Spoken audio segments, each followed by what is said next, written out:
Hey, how you doing? It's Bob. Uh, One of my friends told me he was watching my videos. One of my friends, that I'm not a YouTuber, somebody I hang out with, and he says I got a little mean and aggro on some of my videos. So I canceled some. I deleted some that I thought maybe might be a little too much, and I'm gonna try to start over and reevaluate these views. But I was watching another guy that I like. His name is Kazoom Fowler, and he had a video on basically, he tries to be a middle of the roader, and he was calling people on, well, if you're, this type of person, then show it. I'm not responding to that, but it just made me think because a lot of us middle of the road people, we want to look at both sides and we don't want to be labeled anti or for, or just because I don't say I'm a feminist doesn't mean I don't believe in feminist ideas.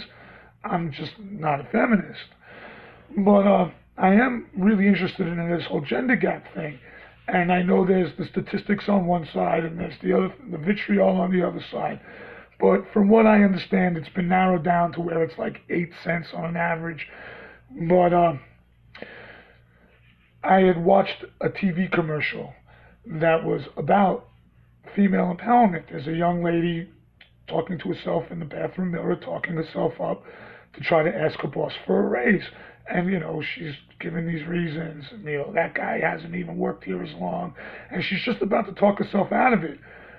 When another woman comes out of the stall and tells her, you know what, you're worth it. And, whatever the message is after that.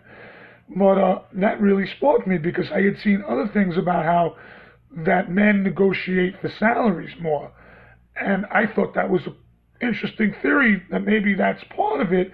So I went to somebody's website to ask them their opinion about it. And they say it's a earnings disparity. So I put, I heard a theory about the wage gap that it has something to do with women don't negotiate for their salaries as much. And then he corrected me, said, no, it's an earnings disparity. And I said, yeah, I know. That's why I put it in quotation marks. So, you'd understand that I was respecting your ideas about it. I just didn't, remember what you called it.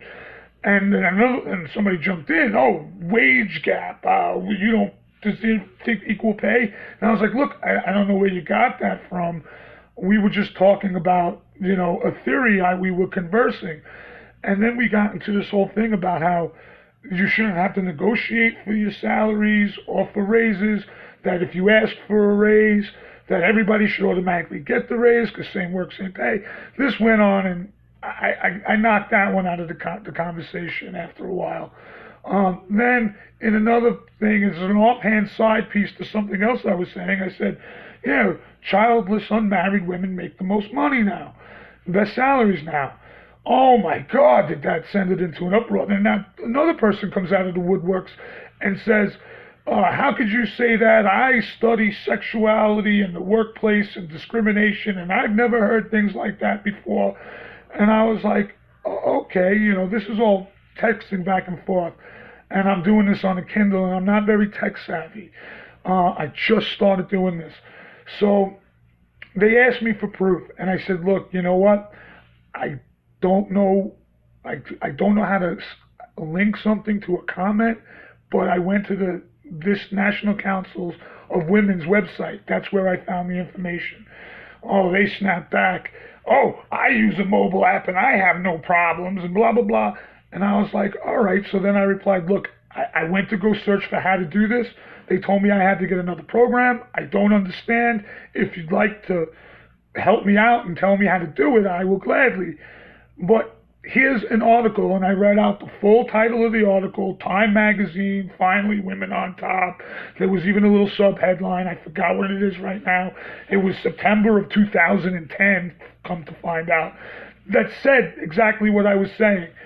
So and then I found another article. I don't remember what this one is. If you really want to know, I'll find it.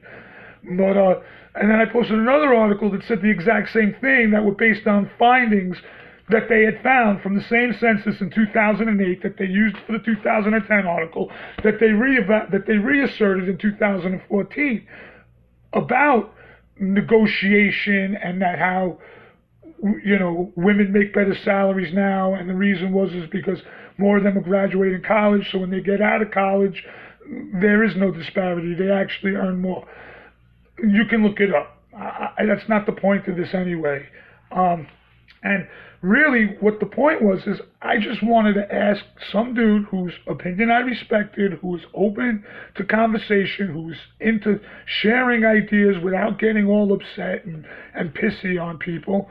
And I wanted to ask a question, and I wanted to try to help, because you can negotiate for your wages. I didn't know that most of my life. I mean, I never really had a career job. Even getting 9-to-5 jobs, I never knew that I could say, you know what? I don't have to write down a number on the application. I can wait for them to offer me a number, and I can make a counter offer and see if that works. I never felt empowered enough. So if I didn't feel empowered enough, then I thought, well, maybe this might be part of the problem of the wage gap too, since I've been hearing about things about negotiating. Even on that new feminist, how much of a feminist list you are, one of the things is, do you believe in negotiating for salaries? So, I guess I shut him down. I don't know if you call that owning a conversation. I'm not that hip. But I didn't want to do that. I wanted a conversation. I wanted an open dialogue. I wanted to share ideas. I wanted to help somebody. I didn't want to attack them. I mean, I went aggro. It's hard when you're getting attacked on all places not to go a little aggro. But I mean, I think I'm pretty much, I try to be as polite as possible, but you can't hear my voice. You don't know my inflections, and you don't know where I'm coming from. So I can understand how things get misinterpreted. But can't we all just assume it's coming from a nice place sometimes, especially when somebody goes through the time to actually write a paragraph instead of just a one-line zinger? We know that's a troll. I mean, I'm not trolling you if I'm trying to communicate. So the most ironic thing about this whole thing is I went to a video that we were watching. It was a nostalgia video from the 90s, and it was the popular feminists at the time on like the Charlie Rhodes show or something like that, and it was a really cool video. It had one of the male guys that just died recently. I'm sorry, I don't know his name.